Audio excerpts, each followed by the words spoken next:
This little conversation on creating your ultimate life. As you know, my goal this year is to help you. You and 250 million people. What do I care about that? I sat and thought about that last night and this morning. And I thought, part of me, the part maybe that doesn't like doing work, although I don't think of it that way. But anyway, something in me said, oh, do I really have to do this? And the answer is, of course not. You don't have to do anything. You can sit and do nothing. Well, that doesn't last very long. It's not very satisfying, right? Okay, you can binge watch every television program that there ever was. And the only reason television programs, movies are interesting to us is because they reach in and touch some evocative emotion. Or sometimes they're an escape. Escape. What do we need to escape from? Well, idea of escape means you're somewhere you don't want to be, some painful reality you don't like. Oh, it sucks. And so you want to escape. I used to do that with drugs. A lot of people do that with substances, with movies, with shopping, with gambling, with, whatever. So what are we doing? Well, you do get to do what you want. And that's the thing. So many people live in the idea, I don't have a choice. I don't get to do what I want. That's not true. At this moment, you're doing exactly what you want. Weighing all things. I need to pay rent, so I got to go to work. What if you said, I get to pay rent, so I love to go to work? It's not just semantics. It's a wild and complete change. I got an email this morning from a friend who's a coach also, and he works with high performers like I do, athletes. He's done a lot of work with athletes, but also with executives. And the focus, he said, a lot of time is spent focusing on turning on your game face. Now, a game face is a sports term that means, boom, you're all in, you're focused, you're here, 100%. And I recognize that feeling because in the position, one of the positions I used to have, actually two of the positions, most high pressure, I got paid a lot, but most high pressure, where there were a lot of people with competing views and a lot of negativity, and not trusting of other parties and stuff, because there was a lot of money at stake, billions and billions of dollars in some cases. And I had to run those meetings and not just run them in terms of facilitate angry discussion, but I had to get to an outcome and get some agreement and move forward. And so I had a game face. And a game face wasn't a way that I looked or a way that I sounded, but it was total and absolute focus and clarity of purpose. Now, you don't have to have that. You can live without clarity of purpose. You can live just getting by day to day if you want to. And sometimes we confuse the thought of being in the moment, present, fully present, with having no goals. It's not true at all. You have goals, whether you've articulated them or not. Maybe the goal is just to get through today or get through this difficult situation. Maybe there's a nagging yearning of I need to get more clients if you're a coach or a salesman of any kind, saleswoman, a salesperson. I need to get more clients. I need more money.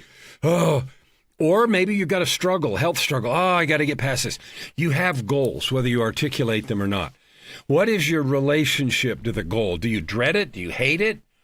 Or do you love it? Do you lean into it? Do you feel it every day? A goal is a living, touching thing. You can get into it and taste it and have it be part of your life. And you can feel the nuances and energy of the goal change, where the resistances are and where the pricklies are and where the easy parts are and where the parts you like and the parts you think you don't like. And you know what? It's all a story. It's a beautiful and wonderful story. It's called the story of your life. Now, I have a song that'll be out one of these days soon. It's done already. It's on Spotify. It's called I'm Still Me.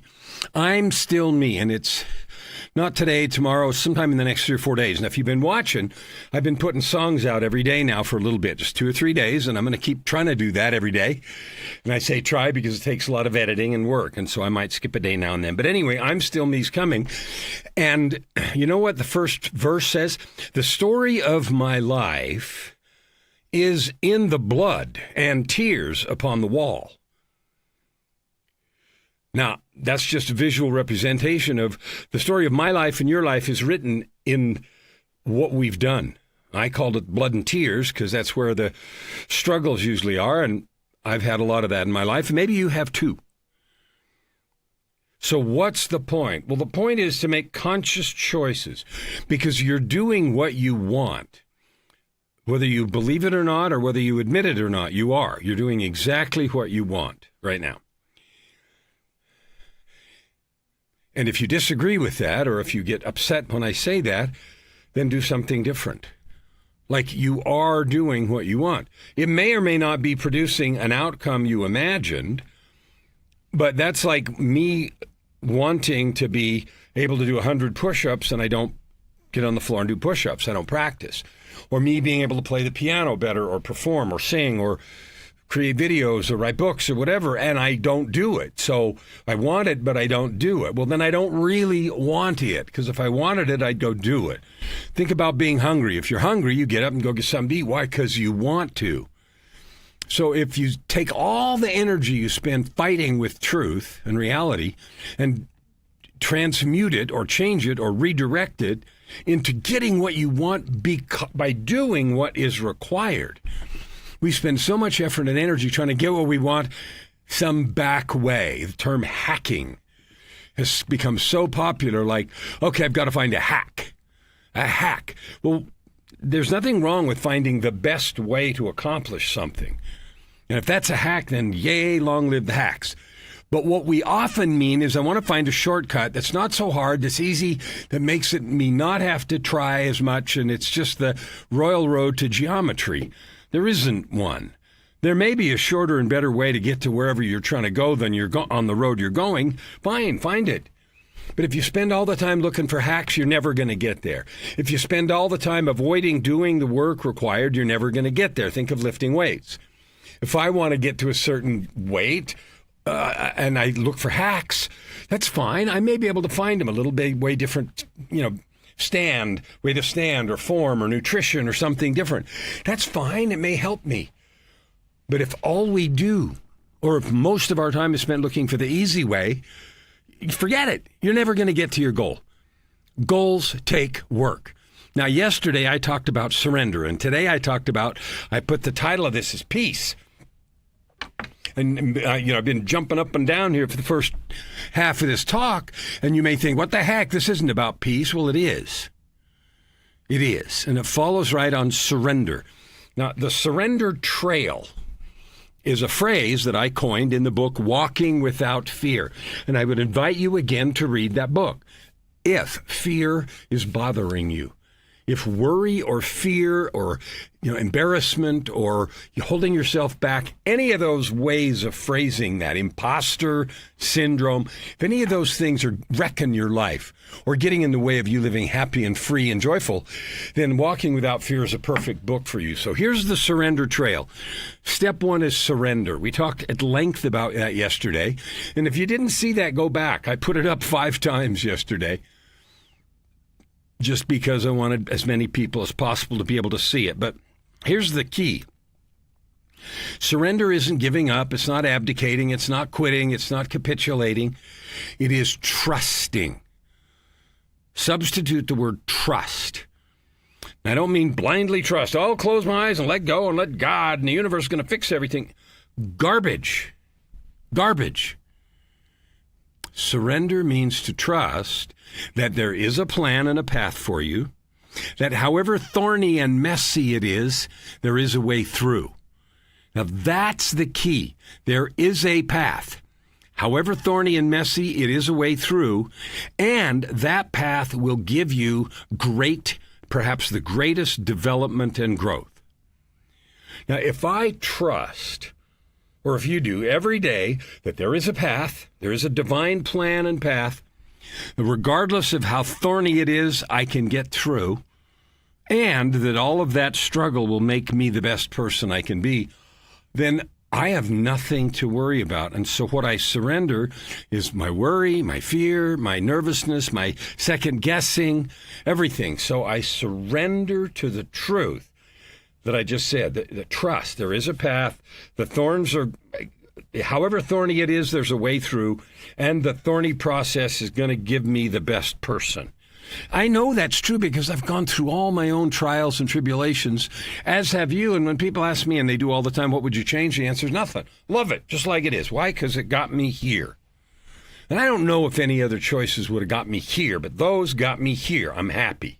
I'm delighted. I'm thrilled. I'm excited, ecstatic, dancing every single day. Yeehaw. Even when I get up and I think, oh, I'm tired, my back hurts or my leg hurts. All true, because I've got that leg thing and I've got a cane and I'm limping and some stuff. I don't care. I love it all. Now, when you get through with surrender, it isn't, you never get through with it. It is a state of being. You choose to trust. That is surrender. It is a choice to trust. It doesn't mean any of those other things. The second step on the surrender trail is peace. Now I'm finally getting to today's topic, and we'll spend the last few minutes digging into it. What is peace? Well, a statement in my P-text says, I am peace, because unconditional surrender, unconditional trust, creates calm certainty. And that's why surrender leads to peace. When you choose to trust that there's a divine path and plan, that however thorny it is, there's a way through, and that path will give you your highest development and greatest joy. Like, you can choose to believe that anytime you want, right? It is our second guessing, our arguing with reality, our thinking, well, maybe there's another way, or maybe I did it wrong, or why did God do thus and such, or why did they, whoever they is, do thus and such. All of that energy is a total and absolute waste of time.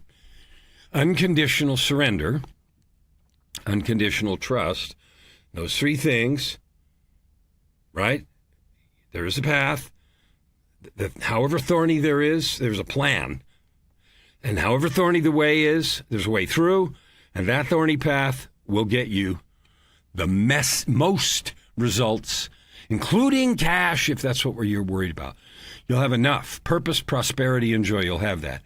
When you know that, then a great peace settles over your soul. Because there's nothing to worry about. All of that churning and worry. Am I on the right path? How come this is so hard? I'll never get through it. It's going to break me and destroy me. What would happen if you eliminated all that? If you knew there was a plan and a path and you were on it? And if you knew absolutely that all the thorns and pitfalls and nonsense, that there was still a way through? And if you knew that all that stuff is going to result in your not only highest development, but your greatest joy. I want you to think about that. What would you do differently? Well, I can't tell you, but I know what I'd do differently and what I do differently. When I know that this path that I'm on, however thorny and messy, there's a way through, and it's going to create my best, highest development and greatest joy, well, then I'm all in every day. Even if I have to climb over broken glass and thistles and everything else, and this great big stained glass window behind me breaks and I'm stumbling around in the shards. Even with that, and I use that graphic imagery because sometimes life feels like that. Money doesn't work. Partners don't work. Things you thought were going to work out don't. Bust stuff busts, and you're all broken. And it's like, why? And you doubt yourself and God and the universe and friends and partners and everything else. If you knew. Now, one of the things I talked about in the book of Context and in Walking Without Fear is, what does it mean to know something? Well, you know something when you choose to believe it. It's really simple. Because you can see something demonstrated before your eyes and not believe it. And you can believe stuff you haven't seen. Now think about that. Knowing something is a choice to believe. That's it. I don't care if you've seen it or not. Knowing something is a choice to believe. Now, surrender means trust that there is a plan and a path, that all the thorns, no matter what they are pitfalls and struggles. There's a way through, and that this path is your highest development. When you choose to trust that, then peace follows. Peace of mind, peace of heart, peace of I'm just moving forward no matter what it looks like. Living in a place of peace all the time is possible, it's available, and it's how I help my clients and the people I work with create awesome things. Purpose, prosperity, joy, impact, cash, whatever word you want comes from being in that place. I'll see you tomorrow.